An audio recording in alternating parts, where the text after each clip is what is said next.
লিঙ্গ উত্থান হচ্ছে না, হলেও 20-30 সেকেন্ডের মধ্যে আবার দুর্বল হয়ে যাচ্ছে। ইনশাআল্লাহ কমের পক্ষে 1 ঘন্টার আগে আপনার লিঙ্গ দুর্বল হবে না। আপনি সারা রাত স্ত্রীর সাথে এনজয় করতে পারবেন আনন্দ সহকারে।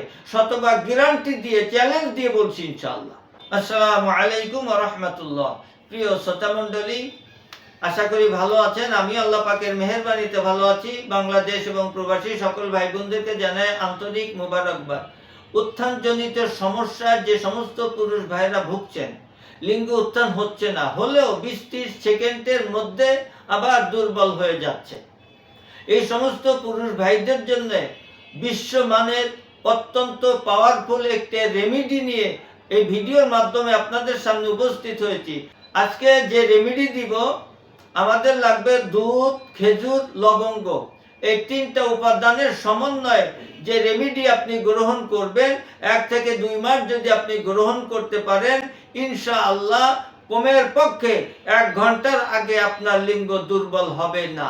আপনি সারা রাত স্ত্রীর সাথে এনজয় করতে পারবেন আনন্দ সহকারে। শতভাগ গ্যারান্টি দিয়ে, চ্যালেঞ্জ দিয়ে বলছি ইনশাআল্লাহ। আপনি 3টা খেজুর নিন। 3টা খেজুর মাঝখানে ফেড়ে বিচি ফেলে দিয়ে তার ভিতরে ফুল সহ 2টি লবঙ্গ ভরে রাখুন।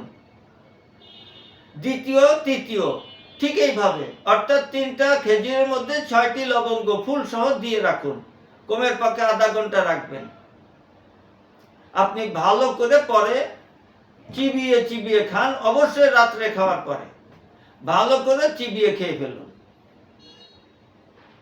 আধা ঘন্টা পরে আরো 2টা খেজুর ফুটন্ত গরম দুধের মধ্যে ভিজিয়ে রাখুন আধা ঘন্টা। আধা ঘন্টা পরে এই খেজুর আর দুধ সহ ভালো করে চিবিয়ে খেয়ে নিন। এমনি ভাবে 1 থেকে 2 মাস যদি সহবাস করতে হয়, অবশ্যই রেমেডি খাওয়ার 2 ঘন্টা পরে করতে হবে, এর আগে নয়। কে বলেছে রেমেডির মধ্যে পাওয়ার নাই? কে বলেছে রেমেডির মধ্যে শক্তি নাই? অবশ্যই শতভাগ শক্তি, আল্লাহর রহমত, কুদরতি শক্তি রয়েছে। সুতরাং নিজেকে কষ্ট না দিয়ে আজই চিকিৎসা গ্রহণ করুন, সুস্থ থাকুন। আল্লাহ পাকের দরবারে সুস্থতার জন্য প্রার্থনা করুন।